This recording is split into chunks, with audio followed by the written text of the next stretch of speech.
홍익인간 교육이념. 우리 홍익인간 하면 우리 강사 나 다 아는 건데 이러고 안 올 것 같아가지고 오늘 제가 이제 이야기할 내용은 뭐냐면 작년이죠 벌써 2019년 한국학중앙연구원이라는 곳에서 홍익인간 교육이념 제정 70주년 기념 학술 회의를 했습니다. 그때 이제 제가 갔는데 주제가 이거였어. 다시 홍익인간이다 라는 주제였어요. 우리가 모든 강의한 마지막에 홍익인간으로 마무리되잖아요. 얘들아, 여러분들은 나뿐만이 아니라 우리나라를 위해서 또 우리나라만을 위해서가 아니라 인류를 위한 홍익인간이 되어야 된다. 짠! 이렇게 하고 끝나는데 정작 우리가 홍익인간에 대해서 잘 모르고 그냥 추상적으로만 알고 있다. 내가 이거 우리 강사님들하고 공유를 해야 되겠다라고 생각을 했어요. 그래서 홍익인간이 교육 이념인데 왜 홍익인간이 우리나라의 교육 이념인가? 교육법 개정 이런 거 할 때마다 홍익인간 빼자라는 논의가 계속 되었었다는 거예요. 대부분의 우리나라의 학계는 어디서 박사학위를 받아왔다? 주로 미국이나 뭐 유럽 이런 데서 받아왔기 때문에 거기서 홍익인간을 배운 적이 없어. 그리고 홍익인간 단군 아니냐? 우리 교육이 바꾸자. 그래서 우리가 사실은 최전선에서 홍익을 알리고 있는 사람은 우리 강사님들이야. 그렇지 않아요? 우리나라에서. 그렇기 때문에 우리가 알고 지켜야 되겠다. 그래서 홍익인간을 한번 얘기해 보도록 하겠습니다. 홍익인간은 어디에 처음에 나오냐 하면 우리 민족의 최초의 국가인 고조선의 건국 이념이 홍익인간이다. 그 이야기는 어디 나오냐? 여러분 잘 아시겠지만 일연의 삼국유사에 처음에 나온다. 이 이야기를 제가 그 자료 2장 드렸죠. 그래서 우리가 그냥 홍익인간 하는데 옛날 책에만 봤지 자세히 안 봤어. 앞에 보시면 삼국유사 기이편의 고조선조 고기에 일렀다. 옛날 환인의 아들 가운데 환웅이 있어 천하에 자주 뜻을 두고 인간 세상을 탐구했다. 이 하늘에 있는 환웅이 어디에 생각을 계속 두고 있다? 이 지상에 자꾸 관심을 두고 있는 거야. 하늘 세계, 이상 세계에만 있는 것이 아니라 그것을 현실에 이 지구에 구현하는 현세에 관한 내용이다라고 해가지고 이야기를 또 풀이를 하기도 했는데 어쨌든 천하에 자꾸 관심을 두고 있는 거야. 그러니까 이제 이 아버지 환인이 아버지가 아들의 뜻을 알고 환웅이 자꾸 관심 가지니까 너 내려가 볼래? 이렇게 된 거죠. 그러면서 어디로 가냐면 삼위 태백을 내려다보니 그래서 이제 삼위산이다 태백산이다 이런 이야기를 하는데 여기서는 주가 달려 있어요. 태백산 해가지고 지금의 묘향산이다 라고 나와 있거든요. 삼위 태백을 내려다보니 인간들을 널리 이롭게 할 만했다. 여기에서 홍익인간이 나오는 거예요. 그래서 내려가서 네가 좋은 일을 할 만하니? 인간 세상을 이롭게 할 만하니? 라고 물어본 거죠. 그러면서 그렇다면 네가 가서 그 뜻을 펼쳐봐라 라고 이에 천부인 세 개를 주어 내려가 다스리게 했다. 천부인이 하늘의 뜻을 부합하는 그 인, 도장이라는 뜻이에요. 그래가지고 주로 이제 3가지를 얘기하죠. 청동검, 청동거울, 그 다음에 옥. 그런 다음에 이제 환인 아버지가 내려가라 해가지고 이제 아들 환웅이 내려온 거야. 혼자 내려온 게 아니라 무리 3,000명을 거느리고 백두산 꼭대기 그리고 신단수 아래, 신단수가 이제 이 나무죠. 나무 아래로 내려와서 이곳을 신시라고 불렀는데 이분이 환운천왕이다. 그런데 풍백, 우사, 운사 이걸 보면은 그쵸 농사를 잘하게 해주는 바람과 비와 구름을 관장하는 장들과 함께 보냈어. 곡식은 이제 먹고 사는 거니까 지금으로 말하면 경제를 이야기합니다. 그 다음에 수명은 건강하게 오래 살아야 되니까 복지에 관련된 거고요. 질병 이것도 마찬가지로 질병. 그 다음에 형벌과 선악 형법에 관한 거죠. 이러한 것들을 맡기고 무릇 인간살이 360가지, 360가지의 일을 주관하여 세상에 살면서 교화를 베풀었다. 경제, 정치 이러한 것들을 다 그런 권한을 가지고 백성을 잘 살게 하기 위해서는 이러한 것들이 필요했던 거야. 그러니까 그냥 와서 혼자 놀러 내려온 것이 아니라 세상을 이끌기 위해서, 잘 이끌기 위해서 이러한 것들이 내려왔다라는 뜻입니다. 그래서 이제 때마침 곰과 범 이야기가 쭉 나오죠. 웅녀와 결혼을 해서 낳은 존재가 누구다? 비로소 단군 왕검이다. 그래서 하늘의 존재가 내려왔어요. 그렇죠? 동물이라고 할 수 있는 웅녀를 인간화해가지고 누가 태어났다? 드디어 인간인 단군이 태어나서 인간이 이제 통치하기 시작하는 그 이야기가 바로 삼국유사에 나와 있습니다. 그래서 여기에서 비로소 뭐가 나왔다? 바로 홍익인간이라는 이야기가 나오게 됩니다. 그리고 이것은 1281년에서 1283년 사이에 이련이라는 스님이죠. 고려시대에. 그 다음에 바로 1277년 이승휴의 제왕운기에 또 이 이야기가 반복이 됩니다. 근데 이제 조금 달라요. 삼국유사에서는 이제 웅녀랑 결혼한 게 되잖아요. 그런데 여기 제왕운기에는 환인의 이제 손녀에게 약을 먹여가지고 나무와 교접을 해가지고 단군이 태어나는 그 이야기가 나옵니다. 그래서 우리가 이 이야기는 유네스코에 등재된 게 뭐죠? 강릉단오제 있죠. 강릉단오제에 가면 신목을 모셔다 놓고 그 신목과 함께 여인이 합방을 하면 뭐 어떻게 된다 뭐 이런 스토리인데 그 스토리가 바로 요 제왕운기 스토리랑 비슷한 스토리가 있습니다.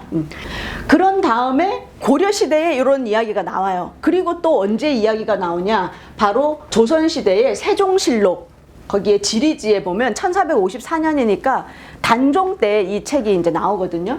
그때 여기는 홍익인간이라는 말이 안 나오고 하화인간이라는 말이 나와요. 하화인간이라는 말이 나오고 또 그 밑에 바로 권람은 누구냐면 권근, 태조 이성계 때 그 신하였던 권근의 손자야. 권근의 손자 권람이 응제시주라는 책을 썼거든요. 여기도 하화인간의 이야기가 나옵니다. 홍익인간은 아니지만 내용은 비슷해요. 이제 땅에 내려와가지고 사람들을 교화시키는 그 내용이 나오거든요. 그래서 우리는 고려 때부터 이런 기록들이 남아있고 조선 때도 이어져 내려오고 있습니다. 그래서 이제 삼국유사에 고기에 운 해가지고 고기에 써있기를 석유한국하니, 석유한국 많이 들어보셨죠?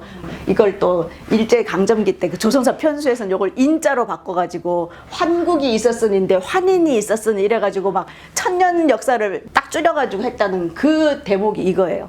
그래서 석유한국하니 서자 환웅이 사의 천하에 자꾸 뜻을 두는 거야. 자주 뜻을 두니 탐구인세언을 세상사에 자꾸 이제 생각을 하는 거예요. 그러니까 부지자의 아버지 환인이 아들 환웅의 뜻을 알고 하, 시, 삼위태백으로 내려보낸 거예요. 그러면서 가이 홍익인간이라 홍익인간이 가능하겠는가 그러면서 내수 천부인 3개 천부인 3개를 주어가지고 견왕리지하시니라 이렇게 내려보내는 그 이야기가 이렇게 쭉 있습니다. 그래서 여기에서 홍익인간이라는 말이 우리나라 기록에 처음 시작된다라는 얘기입니다. 본격적으로 다시 등장하는 것은 언제냐? 우리 민족이 아주 어려움에 처했을 때에 이제 다시 등장합니다. 그래서 대표적인 인물을 알아야 돼요. 전병훈 들어보신 분? 못 들어봤죠? 철학사, 우리나라 철학사에서 아주 중요한 사람이에요. 우리나라의 철학하면 뭐 떠오르세요? 우리나라의 물론 이제 오늘 배우시니까 홍익인간이지만 뭐 이황 또 뭐 이런 유교적인 거에서 딱 끊기잖아요. 근데 그 이후에 철학이 계속 됐던 거예요. 그리고 왜 사람이 어려움에 처하면 더 정신적인 것으로 많이 가잖아요. 그러다 보니까 그 동학 최재우부터 시작해가지고 아주 많은 사상들이 들어오기 시작합니다. 그냥 옛날엔 유교 하나만 쭉 이어가면 됐었는데 이제 막 나라가 세상이 혼란스럽고 막 외국에서 새로운 문물들과 이야기, 철학들이 들어오면서 우리나라 내부에서도 우리의 철학을 막 발달을 시켜요. 그러면서 제가 그때 공부하면서 전병훈이라는 분을 알게 됐어요. 하여튼 역사에 나오는 사람은 다 어릴 때 뭘 띄시고 이런 분이야. 그래가지고 또 과거에 급제를 하셔가지고 관직을 하셨어요. 관직하시다가 을사늑약이 체결이 되면서 그거에 대한 상소를 올리기 시작하시는 거야. 그러니까 이제 눈에 가시지. 그래갖고 이제 거의 잘린 거예요. 그리고 잘리면서 동시에 나 이제 관직 안 해. 이렇게 하고 이제 중국으로 망명을 가시는 거예요. 독립운동 하실래니까. 중국에서 도인을 만나. 그래가지고 도교를 받아들이게 되는 거예요. 도교. 공부뿐만 아니라 이제 수련을 통해 가지고 60세 때 득도를 하시게 돼요. 그래갖고 여러 가지 체험을 이제 하시면서 이제 도교에 이제 능하게 되신 거야. 그러니까 중국에 있는 도교 한다는 사람들하고 이분하고 교류가 시작되는 거예요. 도장이라는 2,000권짜리 도교 책이 있대요, 중국에. 그 2,000권짜리 책을 읽고 요약 정리를 해서 낸 책이 도진수원이라는 책을 내셨어. 그러니 뭐 중국에서도 먹어주는 분이신 거죠. 이분이 이제 그런 과정에서 많은 또 이제 유학 공부도 하셨던 것들을 버무려 가지고 책을 쓰시게 되는데, 이게 우리나라 철학사에서 아주 중요한 획을 그은 책이 정신철학통편이라는 책입니다. 그래서 이 정신철학통편이라는 책을 1918년, 1919년에 다 쓰셨어. 그래서 이제 출판을 하려고 하는 직전에 이분이 뭐를 입수했냐? 천부경이라는 걸 어디서 이제 받게 된 거야. 그래가지고 이제 책을 딱 내려고 하다가 천부경을 딱 만나가지고, 천부경? 이거 너무 대단한 건데? 그래서 내 책의 제일 앞에 1장에 이 천부경을 내가 넣어야 되겠다. 그래갖고 이 천부경의 뜻이 무엇인가? 일시무시 일석삼극 이래가지고 하나부터 시작해서 뭐 마지막에 일종무종일, 하나와 끝이, 처음과 끝이 만나고 뭐 없고 뭐 이런 얘기, 아주 철학적인 얘기예요. 그래서 저거를 주석을 달아가지고 이 정신철학 통편의 제일 앞장에 딱 넣게 됩니다. 이 사람은 뭘 생각했냐면, 도교가 너무 도교로 가다 보면 이 사람 이게 막 득도를 하고 나면 너무 좋아서 혼자 산속에서 그냥 있다가 죽는 거예요. 근데 이게 인간에게 가치롭지 않다. 바로 유교의 대동사상, 나 혼자 잘 사는 것이 아니라 이거를 세상에 이 좋은 이념을 뿌려야 한다라고 생각했던 유교와 이 도교를 같이 접목을 해야 된다라고 해서 도교와 유교를 접목하는 그런 철학을 주장하십니다. 그래가지고 이제 내성외왕, 내 안에서 이루고 이제 성통공황한다 그러죠. 안으로 이제 완성을 시키고 외왕, 바깥으로 통치를 하는 거야. 그리고 중국이라는 데서 여러 사상가들을 만나고 토론하고 이야기하면서 나온 게, 우리는 이제 군주제가 아니라 민주제와 공화정이 필요한 나라다, 필요할 때다라고 해서 이 철학책 안에 이러한 민주제와 공화정을 제시했다는 거야. 우리에게는 보니까 600년 동안 잊고 있었지만 단군이라는 존재가 있었다. 바로 내성외왕하는 존재가 단군이었다. 그러면서 이 단군을, 그 대신 이 단군을 옛날에 그 이야기 속에 단군이 아니고 신인에서 철인으로, 그러니까 뭐냐면 하늘에서 그냥 뚝 떨어진 사람이 아니라 철학적으로 완성된 사람이라는 거예요. 그래서 신인에서 철인으로, 그 다음에 하늘에서 내린 군주에서 백성이 추대한 군주로, 그리고 신정과 도덕 교화의 어떤 아이콘에서 민주의 시원으로 거듭나게 만든 사람이 이 전병훈이에요. 김정로라는 독립군이 계셨어요. 그분이 수첩인데, 요 수첩에 일제강점기 때 무장독립 투쟁했던 사람들, 무장독립 투쟁을 주로 어디서 했죠? 만주, 북간도, 서간도에서 했잖아요. 거기에서 독립운동 하던 사람들은 다 수첩에 이걸 넣고 외우면서, 주문처럼 외우면서 다녔다라고 증언을 하셨어요. 그리고 이거 필사해서 공부했다라고 하거든요. 그리고 김좌진 장군도 그 천부경을 암송했다라는 이야기들이 다 있는 게, 이게 그냥 갑자기 천부경이 나오지 하는 게 아닌 거죠. 우리 민족을 다시 살리는데 이러한 그 단군을 중심으로, 그 다음에 홍익인간의 이념으로 이렇게 뭉치게 되는 겁니다. 그래서 이제 이 전병훈이라는 분이 철학적인 기반을 마련해 놨어. 그러고 나서 아주 중요한 인물이 나오는 거죠. 조소왕. 17살 때 황실 유학생으로 뽑혀요. 그래가지고 일본으로 가서 생철학부터 시작해서 칸트 철학, 뭐 또 해겔에 또 심취해서 해겔 막 엄청 공부를 많이 하셨더라고요. 우리나라를 다시 통합을 하려면 뭐가 필요한가? 그래가지고 사람의 정신이 중요하다. 그래갖고 뭘 만들어? 육성교를 만들어요. 6개의 성인을 받드는 그 교야. 첫 번째 단군, 그 다음에 불교, 유교, 그 다음에 소크라테스. 소크라테스. 철학자잖아. 소크라테스. 그 다음에 예수. 마지막에 마호메트. 마호메트까지. 짜잔. 거의 전 세계의 철학과 종교와 그걸 다 섭렵했다고 보면 되겠죠. 우리가 다 같이 함께 살아야 된다라는 거를 주장한 거예요. 전 세계가 평화로 나아가야 되겠구나 하고 만든 게 육성교예요. 놀라워. 대동단결선언 들어보셨죠? 대동단결선언을 이분이 이분이 또 글을 또 엄청 잘 써. 대동단결선언을 하면서 이분은 미리 머릿속에 뭐가 있었냐? 임시정부가 있었어요. 그리고 그 임시정부의 형태는 다시 그 왕권을 복권하는 것이 아니라 민주공화제로 가야 된다는 게 머릿속에 있었어. 그렇기 때문에 헌법을 제정해야 된다라는 그 구상이 다 있었어요. 1918년에 무슨 선언이 있었죠? 무호독립선언. 무호독립선언을 이분이 쓰셨어. 대한민국 임시정부 건국강령 1941년에 이 강령을 만드셨는데 반만년 이래로 공통한 말과 글과 국토와 주권과 경제와 문화를 가지고 제일 처음에 뭐가 나옵니까? 공통한 말과 글. 조선어학회 느낌. 조선어학회로 연결이 되시죠. 그래서 조선어학회, 대종교 이게 다 연결이 되는 거예요. 이번에 우리가 오늘 얘기하고자 하는 홍익인간 이념이 나와요. 강령 2. 우리나라의 건국 정신은 삼균 제도의 역사적 근거를 두었으니 선민의 명명한 바 수미, 균, 평위. 수, 머리와 꼬리가 이게 동등해야 된다 이거예요. 수미, 균, 평위 하면 흥방, 보, 태평. 태평함을 유지할 수 있을 것이다. 이는 사회 각층의 지력, 권력, 부력. 이게 뭐예요? 지력이면 교육이죠. 권력이면 정치, 부력이면 경제죠. 그래서 정치와 경제와 교육의 균등, 이게 삼균주의거든요. 이 삼균주의는 지금까지도 내려오는 이야기입니다. 이 지력과 권력과 부력의 가짐을 고르게 하여, 균등하게 하여 국가를 진흥하며 태평을 보전 유지하려 함이니 홍익인간과 이화세계하자는 우리 민족의 지킬 바 최고의 공리이다. 여기에서 홍익인간과 이하세계가 나오는 거죠.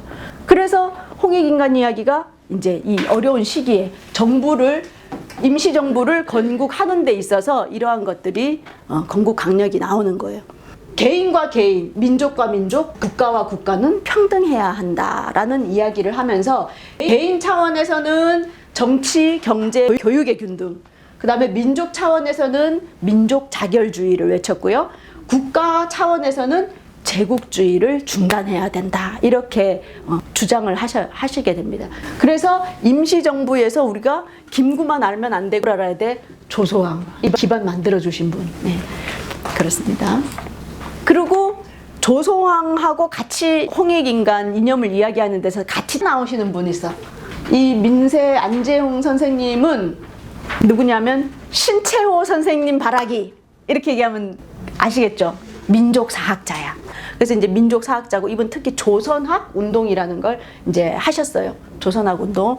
그래서 신민족주의를 이야기하면서 다사리 철학. 다사리 철학 치면 지금도 좀 나와요. 다사리 철학 하면 나오는데 뭐냐면 다 같이 잘 사는 철학이야. 다사리 철학. 그래서 같이 나누어 먹는 평등. 그리고 공공의 정신으로 다 살리기. 다사리. 그래서 공유, 공존, 공생. 지금 완전 화두 아니에요? 공유경제 맨날 이런 거 하잖아요. 공존해야 되고 공생관계. 우리 지금 얘기하는 거잖아.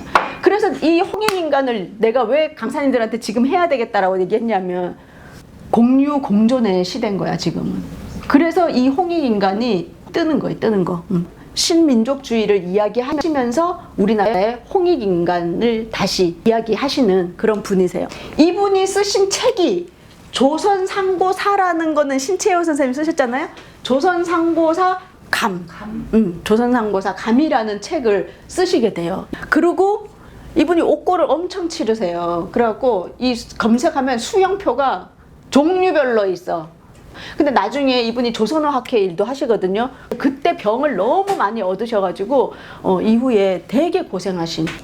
그래서 이제 이 사진이 좀 기념적인 사진이어가지고 우리가 좀 볼 필요가 있겠다 싶어가지고 이 가운데 분이 조소왕이야. 이분이 안재홍 선생님이야. 단주 유림 선생이라고 이분이 아나키스트의 대표적인 분이셨고 독립운동 하셨던 분이야. 요 세 분이 사진을 찍으셨는데 여기 딱 읽어보니까 참성단 강화 난이산 참성단에 가서 찍은 거야. 그래서 이게 언제 찍었는지 1946년에 찍으셨더라고요. 왜 이 높은 참성단에 가서 찍었겠어요? 단군에게 제사 드리는 그곳의 의미를 아셨던 거죠.